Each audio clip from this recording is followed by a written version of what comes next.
Hare Krishna. Hare Krishna. Not loud enough. Hare Krishna. Hare Krishna. Not loud enough. Hare Krishna. Hare Krishna. Not loud enough. Hare Krishna. Hare Krishna. Now we're not going to continue until you do it properly. So all night long we're going to continue like this. Louder. Hare Krishna. Hare Krishna. We got another, it's only 7:30. We have another couple hours to go. Hare Krishna. Hare Krishna.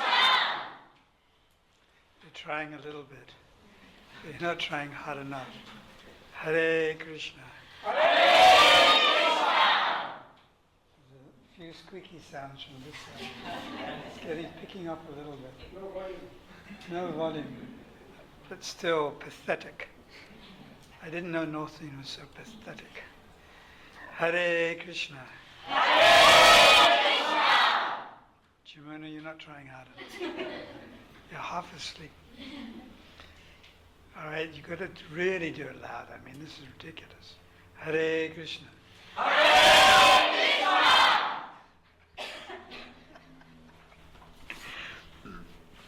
Om Agyanatamarandasya Gananjana Salakaya Chakshmanatamina Tasmai Shri Gurave Namaha Shri Chaitanya Manobhishtam Stapatamina Bhutale Swayam Rupa Kadamayam Dadanti Sambadantikam Bandeham Shri Guru Shri Yutaparakamalam Shri Guru Vaishnavam Cha Shri Rupam Sagrajatam Sahagana Ragnatam Vitamatam Chajivam Sadvaitam Sadvutam Parijana Sahitam Krishna Chaitanya Deva Shri Radha Krishna Badam Sahagana Lalita Shiva Chavitam Jam Hey Krishna Karana Sindhu Dina Bandhu Jagatpate Gopecha Gopikanta Radhakanta Namostate Tapta Kancha Gaurange Radhe Vrindavaneshwari Vrishabhana Sudadevi Pranamani Haribri Vanchakalpatrubhyascha Kripa Sindhubhyascha Patitanam Pavanebhyo Vaishnavibhyo Namo Namah Shri Krishna Chaitanya Shri Advaita Gadadhara Shivasari Gaur Bhakta Vrinda Hare Krishna Krishna Krishna Hare Hare Hare Rama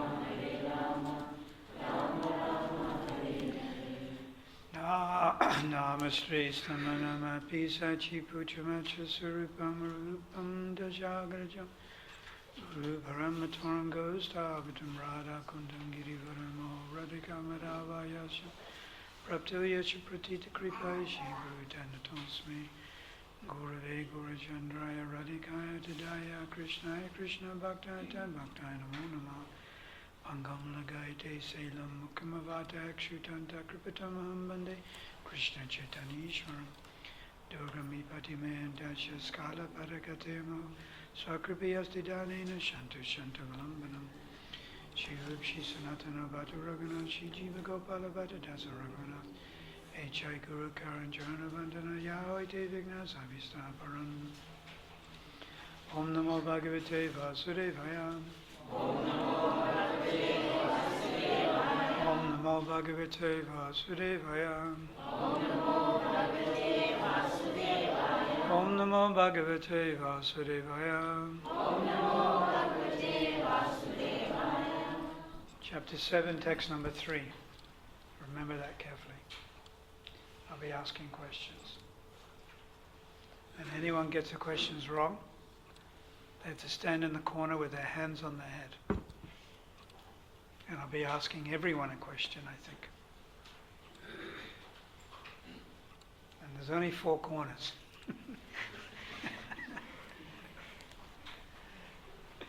Anyhow. Manusyanam Sahasrasyu Manusyanam Sahasrasyu Kaschid Yatati Siddhaya Yatatam, Api, Siddhanam, Kashtimem, Patitattvataha. Manusyanam means men. Because from the word manusya came the word manu. From the word manu came the word men. So manusyanam means men. Sahasrasyu means 1,000. There's one scripture called the Sahasranama Sastra, where they chant the 1,000 names of Vishnu every day. We don't chant the 1,000 names of Vishnu. What do? We chant what? Maha Mantra. But there is a system where you chant the 1,000 names of Vishnu. But it's described that 1,000 names of Vishnu is equivalent to one name of Ram, and 3 names of Ram is equivalent in potency to one name of Krishna. So how many names of Vishnu are equivalent to one name of Krishna? 3,000. Got that? These are the questions I'll be asking you. 3,000 names of Vishnu is equivalent to one name of Krishna. And some names of Vishnu: Narayan, Janardana, Trivikram. These are all names of Vishnu. Siddhaya. Siddha means perfection. Siddha. Siddha means one who is perfect. Siddha means one who is perfect. Translation: out of many thousands among men, one may endeavor for perfection, and out of those who have achieved perfection, hardly one knows me in truth. Please repeat. Out of many thousands among men, one may endeavor for perfection. And of those who have achieved perfection, hardly one knows me in truth.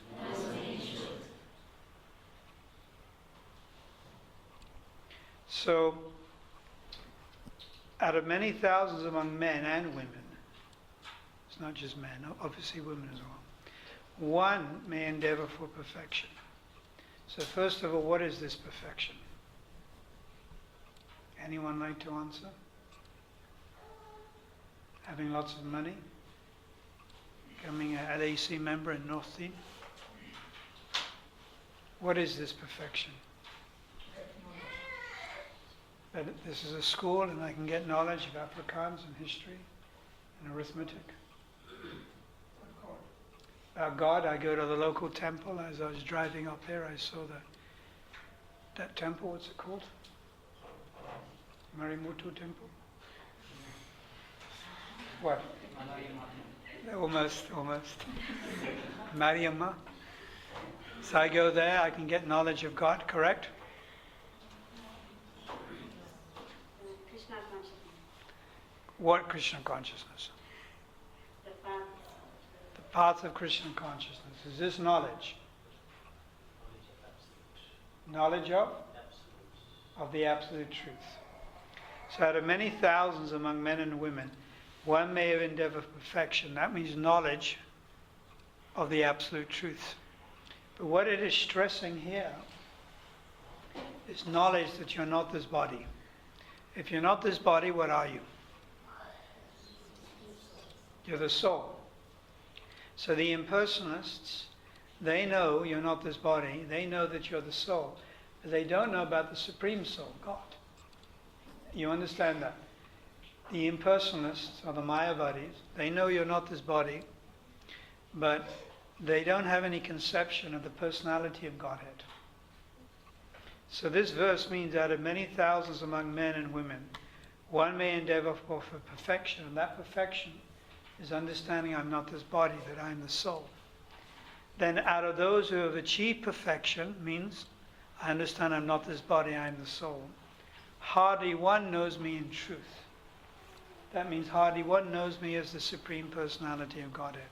Because it's very rare to find someone who knows Krishna as the Supreme Person. So you understand now what this verse means. Out of many thousands, one may understand, I'm not this body, I'm the soul.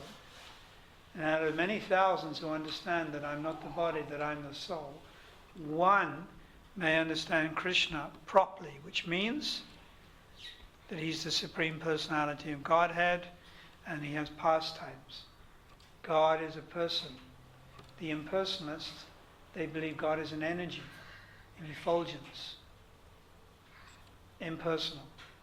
But do we believe that? What do we believe? He's a person. But is he a person like you with a motorcycle living in your sex?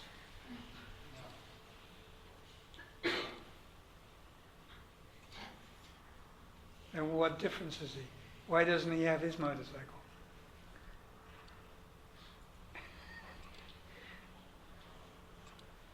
What's the difference between us and God? You're a person living here in Chatsworth or Northdene. God is a person. I mean, you have a small house, he has a big house. He's a supreme person. He's the supreme person and he's Bhagavan.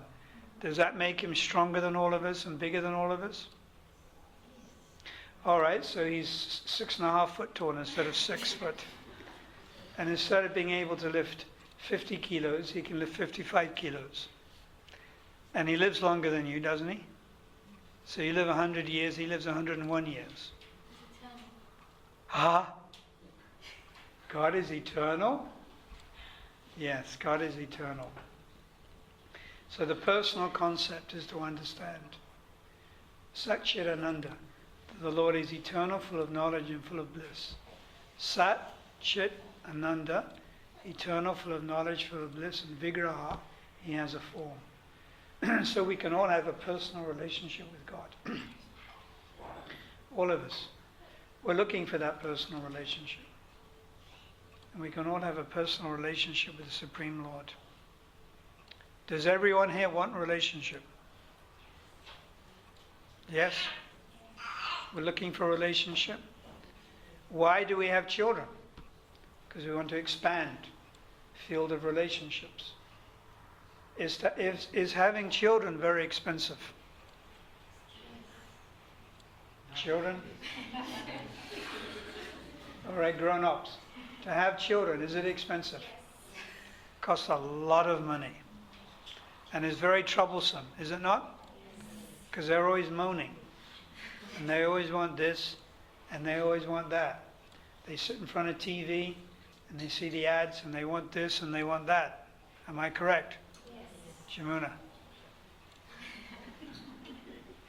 So it's very troublesome. Why do we have children? To expand our loving relationships. And then a man marries a woman. I'm backtracking now. The children come second. First is the man falls in love with the woman falls in love with the man. But even marriage is very troublesome, is it not? Men who are married. Can you answer me this question? Is marriage very troublesome? Can I have some question? Can I have a question? Yeah.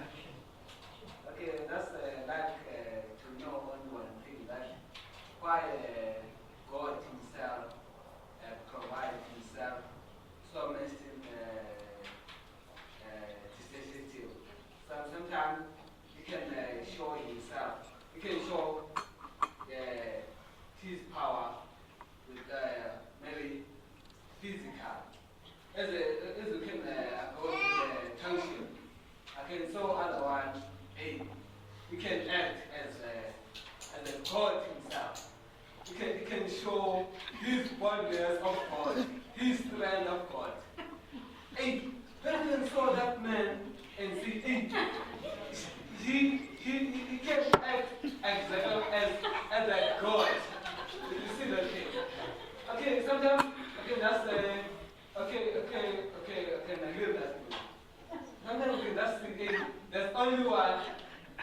He can act as a God himself. All right, let me. As the one who's the ruler of the earth. All right. As you know, All right.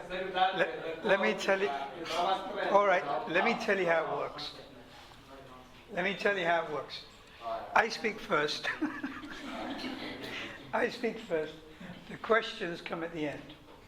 And then we're going to ask you for your question. Because that question was good. So at the end, we will ask you for your question. And then you're going to ask that question. And we're going to answer it. So what was I saying? Oh, marriage. Is it troublesome? Men. Now don't be afraid.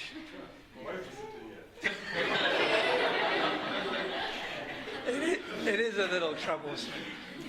Marriage is a little troublesome. Ladies, be honest. Is marriage a little troublesome? Acha.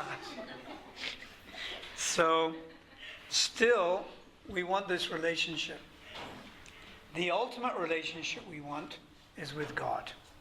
That's the ultimate relationship we want with God.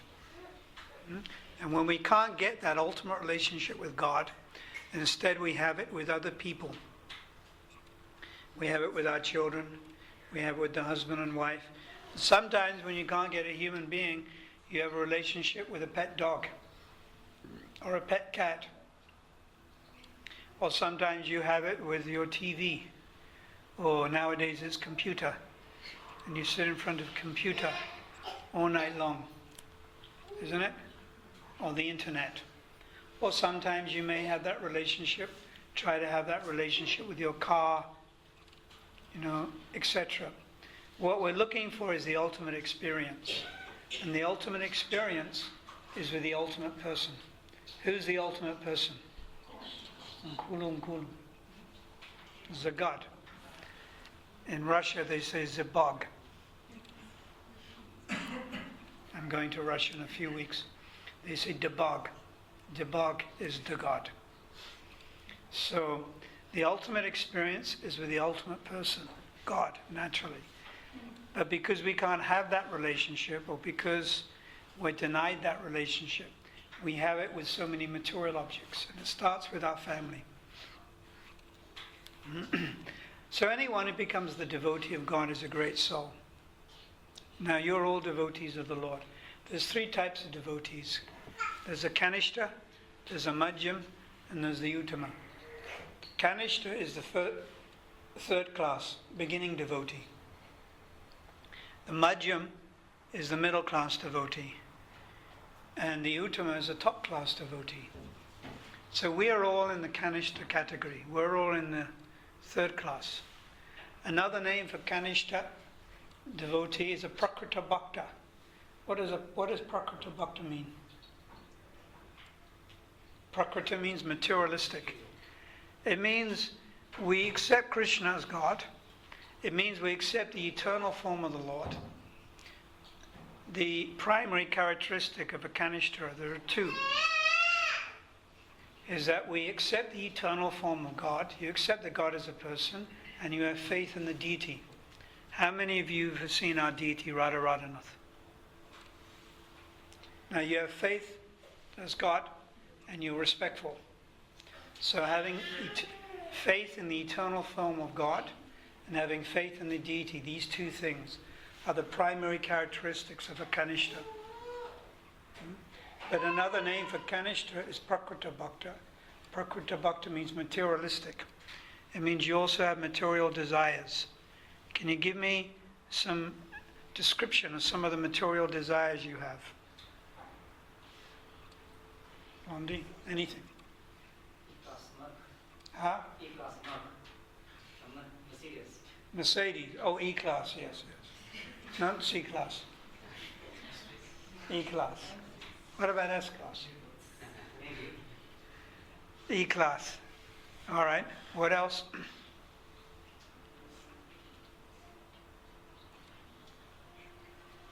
Well, you also want your family to be peaceful and happy, isn't it? And healthy. It's a material desire. What else? To live a little longer. Your hair doesn't fall out. What else? Nice house. Nice house in Northdene? Or Alucia? More like Alicia, More like Lelucia. Sorry about that, Northdene buses. What else? Money. Money, money, money. That's the honey. That ain't funny. Paisa. Paisa pek tomaradek. Money, money, money. Everyone wants money, right? What else, Pranil? Cell phone. Cell phone. Well, Blondie's got a motorcycle. You got the cell phone. Cell phone. What else?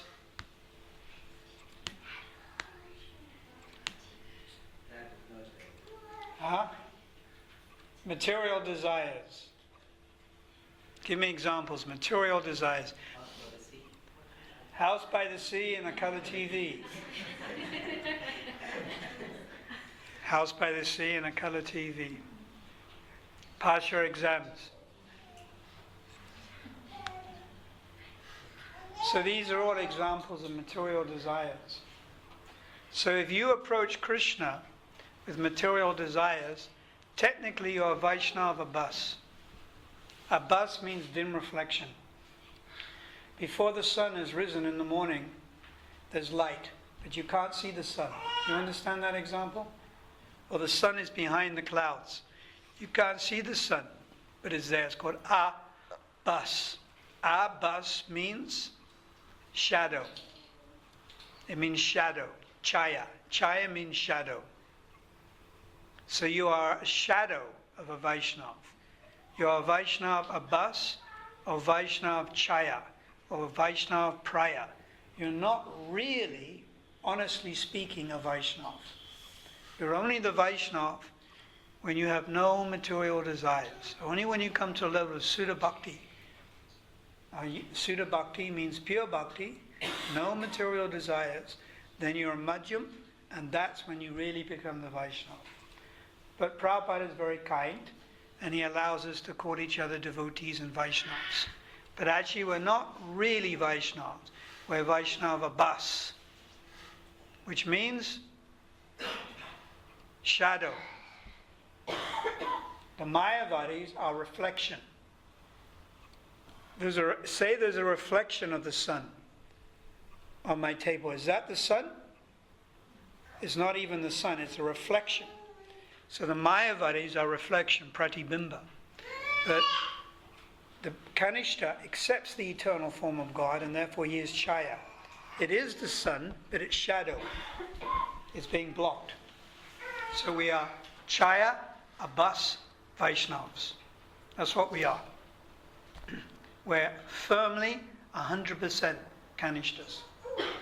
You may think one of the qualifications of a Madhyam devotee is to preach.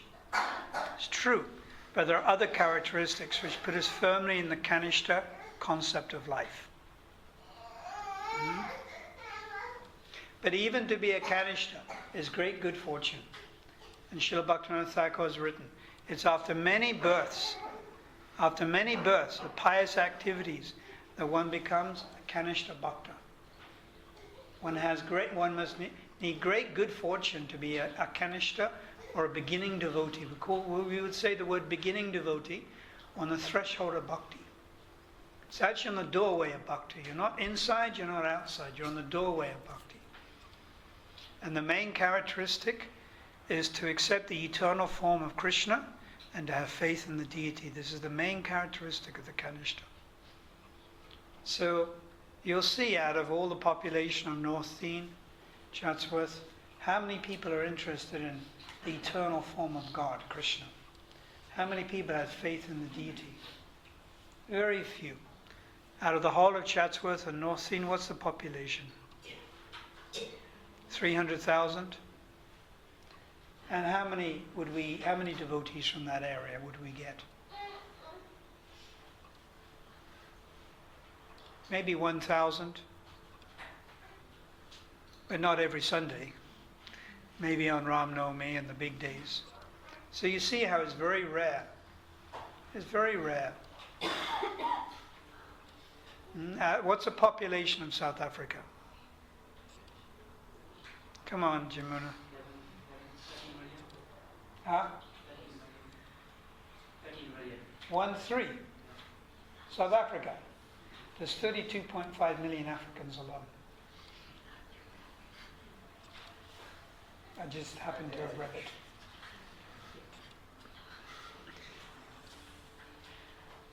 43 million. And it's going down all the time because of AIDS. 43 million. Last count. So out of 43 million, how many could we say are serious devotees of the Lord? When I say serious, following the principles and trying to chant Hare Krishna. Maybe not chanting 16 rounds, but at least trying to chant. Out of 43 million, I don't even think we could say 4,300. I think that would be quite a lot, isn't it? So what is 4,000 as against 40 million? 4,000, 40,000, 400,000, 4 million, 40 million. 1 in 10,000. We are 1 in 10,000. That was on the spot calculation. 1 in 10,000 we are. 1 in 10,000 people take to Krishna consciousness, and we are one of those. You sitting here are one of those 10,000. You know, that lucky person. Out of 10,000, 1 is chosen. Can we say you are the chosen few? Hallelujah! You are the chosen few. Amen. The power of the Lord. So you can see how rare it is. So once you've achieved this very rare gift, you've got to continue practicing. You finally come to Krishna consciousness. You're chanting. Some maybe 1 round, maybe 2 rounds. But you're trying. You're trying to be a devotee. You're trying to come to the temple. Does everyone here chant Hare Krishna? At least 1 round? Yes. Am I correct in saying that? You chant? At least 1 round? Good. You chant? Huh? Battling. You're trying. This is good. So you must continue. You're very fortunate. Devotional service is a great treasure. It's worth more than any treasure. It's like a Chintamani jewel. Chintamani jewel, it gives you whatever you want. You touch it, and whatever you want, you get. So you have got this great gift. You might think, you win the lotto and you win 100 million rands. And you think how lucky you are. You are more lucky now because you have the holy name. Bhakti Yoga, Bhakti Yoga, Bhakti Yoga, Dan. Everyone say, Bhakti Yoga, Bhakti Yoga, Bhakti Yoga, Dan. Bhakti Yoga Dan, A Krishna Nam Smarna Kradam. Bhakti Yoga Dan, A Nam Krishna Smarnam Kradam. Bhakti Yoga is the great treasure. And devotional service means weeping while calling out for Krishna's name. So all of us call out for Krishna. We may not weep. If we can weep while we're chanting God's name, that's very good. But Bhakti Yoga, Bhakti Yoga, Bhakti Yoga Dan. Bhakti Yoga is the treasure. It's a wonderful treasure. And you have to realize that. You have to think how fortunate you are. When you wake up in the morning, you should think how lucky you are. You're more fortunate than someone who wins the lotto, who may win 50 million rands. Much, much more fortunate. So this is according to scripture. And if you want money, if you want wealth, no problem. In your next life, you can take birth as a demigod. You can take birth as King Indra. You can have much more money than Bill Gates. What to speak of a junk car made out of tin and rubber and, S-Class Mercedes. In the higher planets, you have these animals, swans, that fly you around. from one planet to another planet. You know? In the higher planets, they have flowers, the Parijati flower, that it never wilts, and it gives off a very beautiful, fragrant smell. And whoever possesses that flower stays young, never gets hungry, never gets thirsty, and is always satisfied. You take a flower, you know, in Northdene, you know, a rose or something, it's usually full of bugs. Right, you take a sniff and you take a whole sniff of bugs into your nose. How long does it last even if it doesn't have bugs? 2 days? 3 days? And then it starts to wilt. And they don't look very attractive, flowers that wilt. So if you are particularly interested in wealth, you know, you might be living in Northdene and struggling a little, Chatsworth. If you're a little fed up with struggling and you want some wealth, you can take birth on that. You can go back to the spiritual world, but not directly. You can go back via the demigods. You can take birth on the higher planets if you want. It's called the Arche Adi process of gradually going back to the spiritual world. And you can take birth on Mahaloka, where your duration of life is 4 billion years. Or you can take birth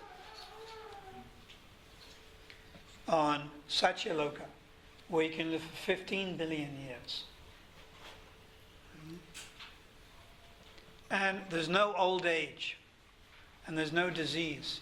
You live and you simply die. You know? You live, but there's no sort of old age. But suddenly you die. But suddenly is after 15 trillion years. A long time.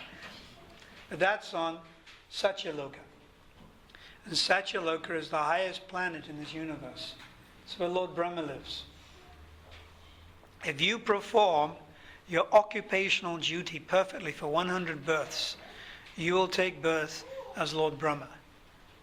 Occupational duty means you're a perfect wife, you're a perfect Brahmin, you're a perfect Kshatriya. It's the Varnashrama Dham system. I'm not talking about being a perfect devotee. If you're a perfect devotee in one lifetime, you go back to the spiritual world. But if you perform your social occupation as a Brahmin, as a Kshatriya, as a Vaishya, as a Sudra, for 100 births perfectly, you can take birth as Lord Brahma. And then if you perform, then if you get 100 times that mercy, you can take birth as Lord Shiva. And then again, if you get 100 times more that mercy, you can take birth in Vaikuntha. This is described in Brihat Bhagavatamrita by Sanatana Goswami. Of course, we're not particularly interested in going to the higher planets, but just in case you were, there are 2 ways to go back to Godhead. One, you can go straight back, and the other is you can take birth on the higher planets, one after the other. Swagaloka, Mahaloka, Janaloka, Tapaloka, Satyaloka. That's as high as you can get. Then when Lord Brahma dies, you go with him back to the spiritual world. So there's 2 ways to go back. Straight back, you know, or gradually. And gradually you may want to see the higher planets. You've heard about them. You may want to see them, where they have mystic powers, where the women are very beautiful, the men are very handsome, they live for a long time. It's like heaven. You may want to see it. If that's your vocation, if that's your desire, you can also do that. But you've got to be a little careful you don't get too attracted. If you get too attracted, you may end up staying there for a while. And then again, you may start trying to enjoy life, and then you may come down again to this earthly planet. The best course of action is to just go straight back to the spiritual world and not hang around, even in the material world. So we're doing that by chanting Hare Krishna. So chanting every day is the medicine. And what's the diet? Beans curry, offered to Krishna. the Lord of the beans.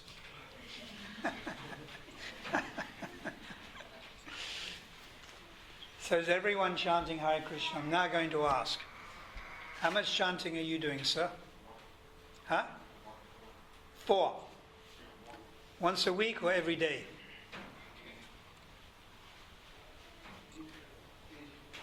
You try to do every day. How much chanting are you doing, sir?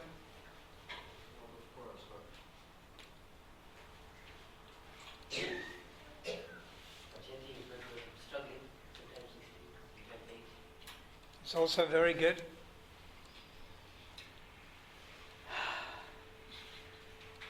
Prakash, is it? 13 rounds a day. Yes, you told me. Good. 1 round a day. 1 round a day. And what are you praying to Krishna for? Huh?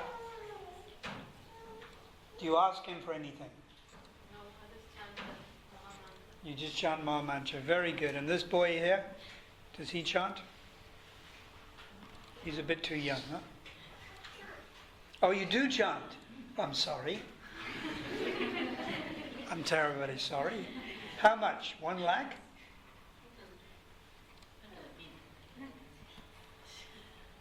Blondie, how much chanting you do? Very good. That's between trips on the motorcycle? How do you manage to hold your bead bag when you're on the motorcycle? Sorry about that. All right, let's see some of the ladies now. Mataji with a young baby, how much chanting? 6 rounds, very good. How much do you do at the back? Very good for your baby. Sometimes I try to do 3. Yes, very good, nice. Little girl there? 2. Very good. Jamuna? 14 a month. No. How many?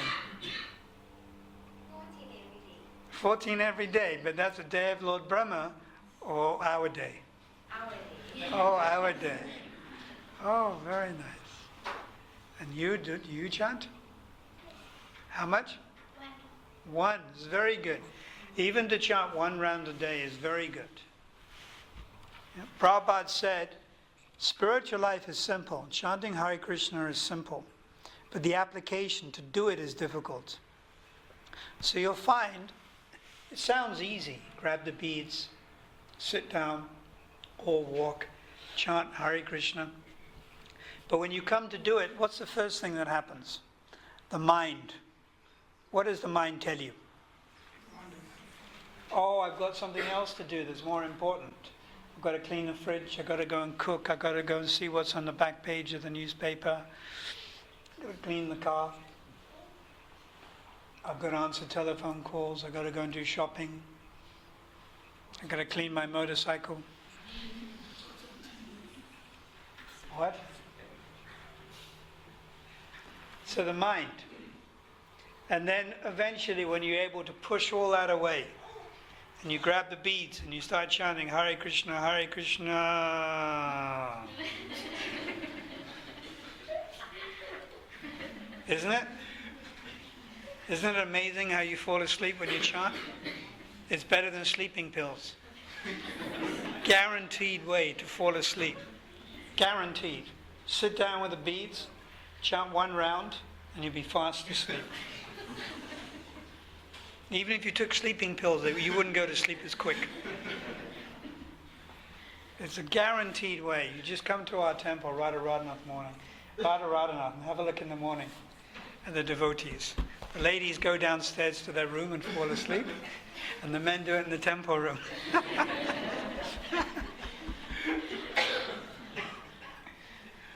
That's why I had the cell phone. You see, it goes off, wakes them up.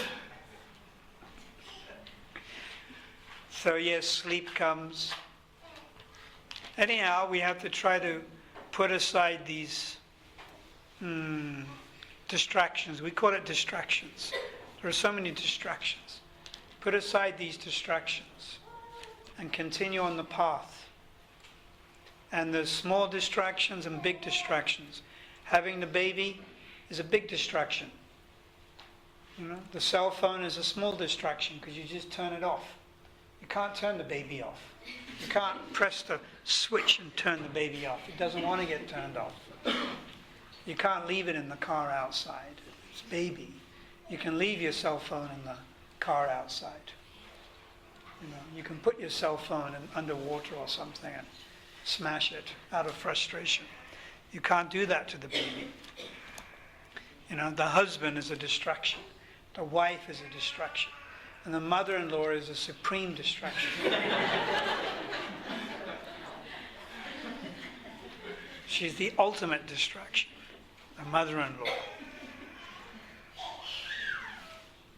So we have to contend with all these distractions. But you have to push them aside and continue with the chanting of Hare Krishna, Krishna Krishna, Hare Hare. Hare Rama, Hare Rama, Rama, Hare Hare.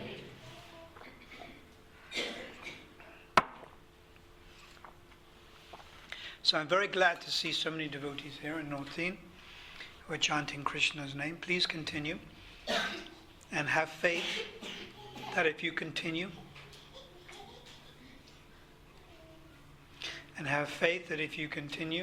Krishna will bless you. No doubt Krishna will bless you. You know, Sanatana Goswami writes in the Brihad Bhagavatamrita, at the time of death, if you've been sinful, the Yamadutes, they come to take you to the hellish planets. You know what the Yamadutes are? They are the associates of Yamaraj. Yamaraj is the demigod in charge of death. The Yamadutes are very horrible, grotesque, ugly-looking people. Just like if sometimes you may have a nightmare of someone chasing you, some grotesque demon or horrible entity chasing you. Has anyone had that type of dream? Then there's every chance that is some recollection of what happened at the time of death when the Yamadutes came to get you. There's every chance it's connected to that. So the Yamadutes will come, and anyone who's been sinful, they claim. But Sanatana Goswami says that if you have only once chanted the name of God, only once chanted the name of God, even jokingly, even indirectly, like you say, Hyperama, even sarcastically, even for musical entertainment, like Boy George, or even you haven't chanted, but you've just heard the holy name once, then the Vishnudus will come and they will actually claim you. And you'll take birth again and you continue your bhakti, but the Yamadutes will not come. Just once chanting the name Krishna. So let's all do it once together. Hare Krishna. Hare Krishna, Krishna. We did it once. That means the Yamadutes are not coming to get us. See how fortunate? What to speak of is if you chant every day. And many of you are chanting every day. 1 round, 2 rounds, 4 rounds, 6 rounds, 16 rounds, or even more. Your good fortune cannot be calculated. We cannot put a figure, or we cannot assess your good fortune. Your good fortune is greater than the greatest material wealth. Even to compare it to material wealth is an offense. Because how can I compare something spiritual to material wealth? I can't. Let's say you're the most beautiful person on the planet, the most famous, the richest. I can't compare that to the good fortune you will get from chanting Krishna's name. So my humble request is that you continue chanting. And even when you feel a little depressed, or when you're feeling a little down, carry on chanting. And through chanting, your mind will become more peaceful. You'll become happier. Srila Prabhupada ki jai. So I'm going to ask some questions now. Now you have to put your hands in the air. No cheating. No whispering. All right, for my first question, and whoever gets this right gets a flower garland.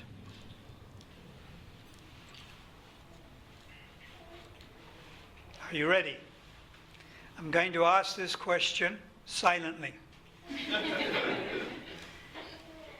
There you are, I asked it. What's the answer?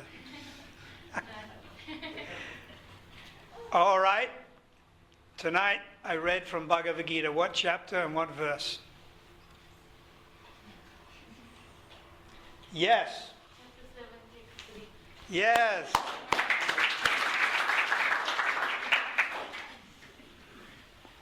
There you are, Maharaj. Put it on. You got it right. Wonderful.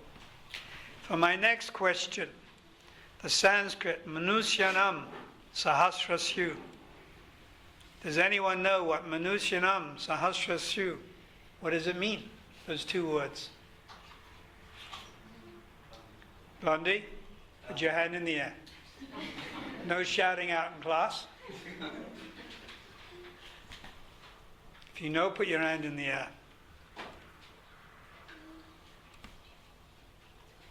Dozens of men. Which is which? Manusya? Yeah. Sahasra? Dozens. Kaschim yatadi siddhaya. All right, ladies, two men now answered. Siddhaya or siddha. Siddhi, siddha, siddhaya. What's it mean? Perfection.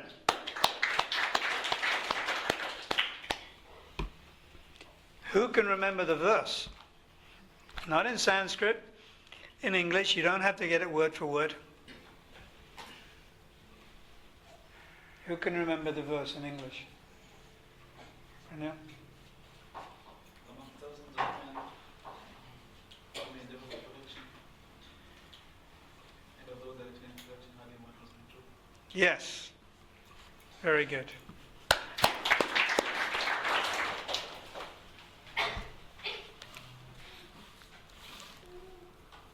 So anyone has any questions to ask?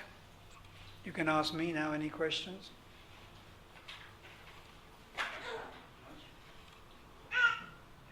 Why is it so that people are so inclined to follow many other deity forms? For instance, like in Northdene, let's take this Northdene. We have hundreds of people in the temple, in the Mariamma temple, and we have hundreds of Sai devotees and hundreds of people, devotees of Shiva. It's very, very difficult to get to these people to summon and to surrender and to understand Lord Krishna. Why? Because out of many thousands, one. It's a rare thing. If I'm going to sell big diamonds, how many customers will I get? Very few. But if I sell plastic zirconia, imitation diamonds, how many customers will I get? Many. So when it comes to the imitation, they're lining up. But when it comes to the real thing, very few. Because this material world is full of people who actually are against God. We've come to this material world because we're opposed to God. So naturally, you won't find so many devotees. You'll find more people against God, Krishna. So, Sai devotees, this is actually, it's not real religion. It's prefabricated. And demigod worship is for less intelligent. Naturally, you'll find less intelligent people in the material world. We're all less intelligent. That's why we came here. But we've suddenly, by Krishna's grace, we have become more intelligent. We're fortunate. But the material world is full of less intelligent people. Alpamadism. They have less intelligence. And Sumadism means advanced intelligence. To be the devotee of Krishna and to chant Krishna's holy name, you have to be Samudasaha, very intelligent. But to worship the demigods, Kamashatastha Vritigyan, Vritigyan, Alpamadisham. It means distorted intelligence, less intelligence. But the worship of the demigods, if they're bona fide demigods, is superior to the worship of some guru who claims he's God. But all of it is very wishy-washy, unfortunately.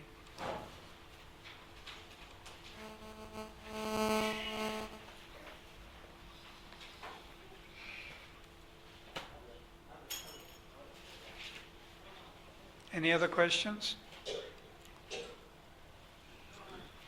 You know, like in South Africa the other day, they had a big football rugby match, the Sharks against the Bulls. You know, everyone goes to sort of worship their rugby team. And we just had the cricket. Everyone goes to, worship the cricket team. I don't say worship, but in another sense, lining up for hours and then going rah, rah, rah when their team wins. It is a type of worship, isn't it? Manchester United, it is a type of worship. So the same with the demigods. They worship the demigods. Vritigyan, Alpamadisham, less intelligent. To find the devotee of Krishna, it's rare. It's very rare. And that was the whole purpose of this talk tonight. It's very rare. To find the devotee of the demigods, so many. But they're not really devotees. Because why are they worshipping the demigods? Tell me. They want. And there's so many things they want. Now why are we worshipping Krishna? We want to give to Krishna. My dear Lord, what do you want? I want to please you. I will chant your holy name. I'm not asking you for anything. The demigod worshippers, so many things they want. And if they don't get it, they change. They change their demigod worship. They change to some other demigod. So, is that really devotion or is it business? It's business. Every day I buy clover milk, clover products. But sometimes Creamline products or Melrose products or Benito products are better. So I go and buy them. I don't have any loyalty towards clover. You have a job. Now, if another company, if the opposing company offered you more money and a better pension scheme, would you leave? You'll leave your job and go to that other job. They may be your competitors. You don't care. You're just interested in the money and your package at the end of the month and the end when you retire. There's no devotion. It's just business. So when it comes to worshipping the demigods, it's just business. When it comes to worshipping Krishna, then it's done out of devotion.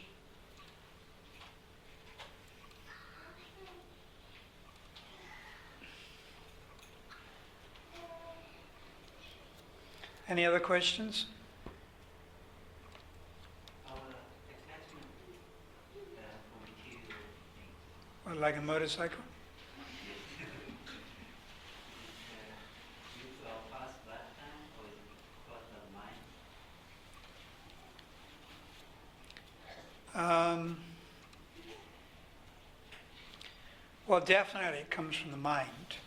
The mind conjures up a mental image that if I had this object, car, motorcycle, whatever it is, wife, house, then I'll be happier or more satisfied. So the mind conjures up that idea. But whether it's from past life, in a general way, our material desires are from the past. But it's not like in your past. Your attachment for a motorcycle is due to some attachment you had in the past. It could be if you had an obsession. But if you just have a general attachment, it's not from past life, but if you have a complete obsession and you go nuts over some material object, then yes, maybe it could be from the past life. Like I give you an example. Often, if you see a homosexual, now what is a homosexual?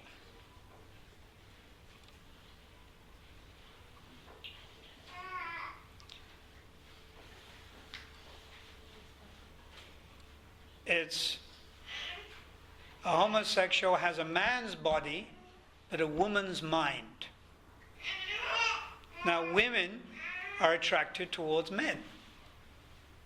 So this woman, subtle body, is trapped in a man's body, so the man is attracted towards other men. And that is a homosexual. But you'll find that the attraction that a homosexual has for his own sex is even greater than the attraction that a woman would have for a man. You'll find that homosexuals are even lustier than ordinary human beings. And everything about their existence, the way every single thing, it's so effeminate. You've seen this, how homosexuals sometimes, not always, but sometimes can be so effeminate. They're more effeminate than women, isn't it? Not always. Sometimes you get those that you can't tell. But often they are more effeminate than even women. So they're lustier than even ordinary people for the opposite sex. So that is due to their past karma. That's not just some thing in the mind in this lifetime. That's actually due to their past karma. But general attachments, are just products of the mind. The mind creates an idea. Oh, if only I could have my triple-story face brick house with aluminium windows in Northdene. Then everyone would look at it and be, if only I could have that E-Class Mercedes, or if only I could have the latest Yamaha 100 ZX34 twin exhaust motorcycle. If only I can have this man as my husband. If only I can have this woman as my wife. If only my mother-in-law would commit suicide. If only she would take an overdose. I would be the happiest person. It's the mind. The mind. The woman goes shopping and she sees the sari, the dress. If only I could have that pair of high-heeled shoes. Oh, I would be so happy.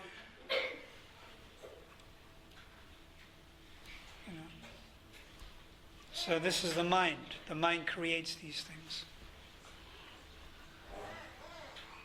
But what will make us happy? Krishna. Only Krishna.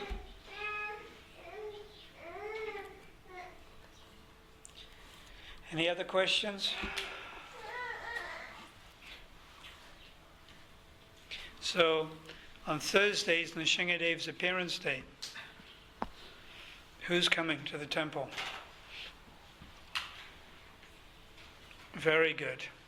It's a big day for praying to Lord Nrsingadev. Lord Nrsingadev gives protection. So we should honor him. If you can, fast. If you can't fast the whole day, fast till midday and take fruit. And you're supposed to fast till dusk, isn't it? When is dusk?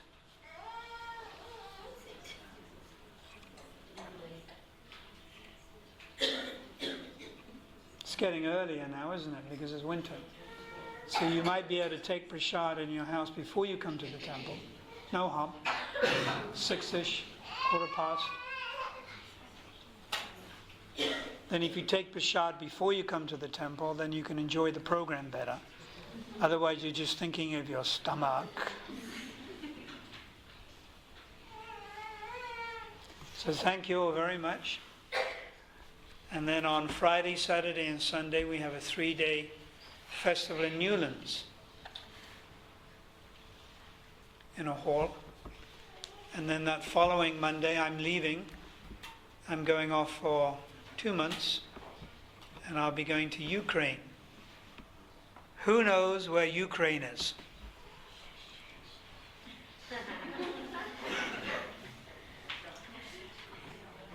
Where is it? Where's Russia? Huh? Overseas. Really overseas, yeah. A long way away. But there's thousands of devotees in Ukraine. Thousands. More than South Africa, actually. And they're all Russians. No Indians at all. Yeah?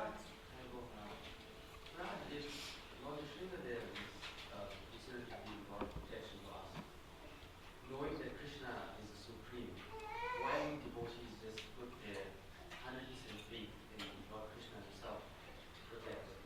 You can do that.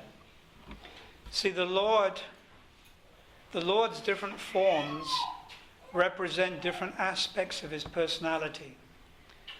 So when Krishna appeared as Ram was like the proper king. And he did everything properly. He never lied. He was devoted to one wife. He was the ideal husband, the ideal king, the ideal ruler. So that aspect of God, if you like that aspect of God, then you worship Ram. Lord Chaitanya is giving out love of Godhead. He's praying Purushottama. He just gives out mercy.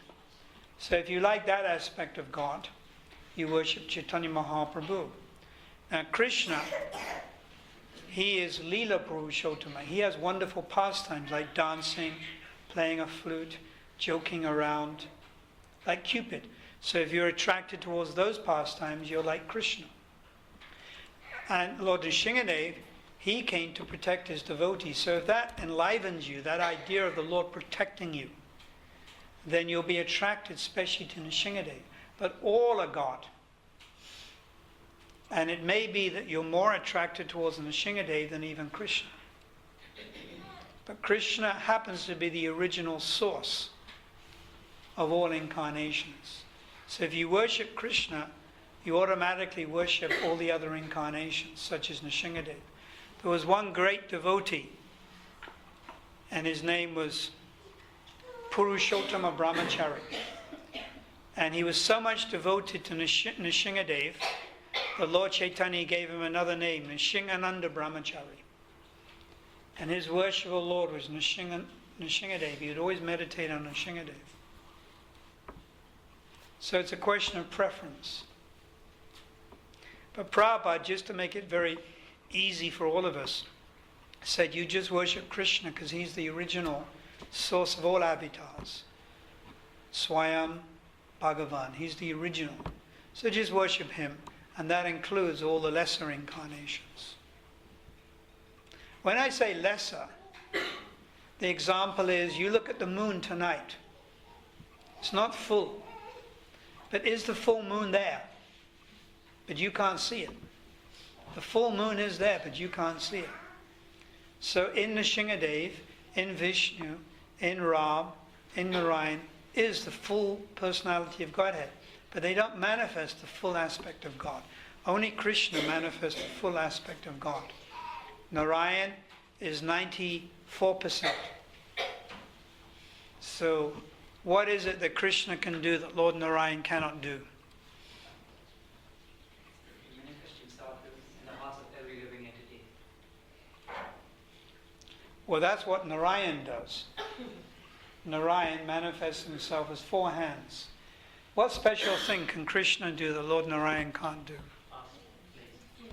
Play a flute, dance, have loving pastimes with Mother Yasoda and the gopis. Where does Lord Narayan do all that stuff? Nowhere. So he's 6% short.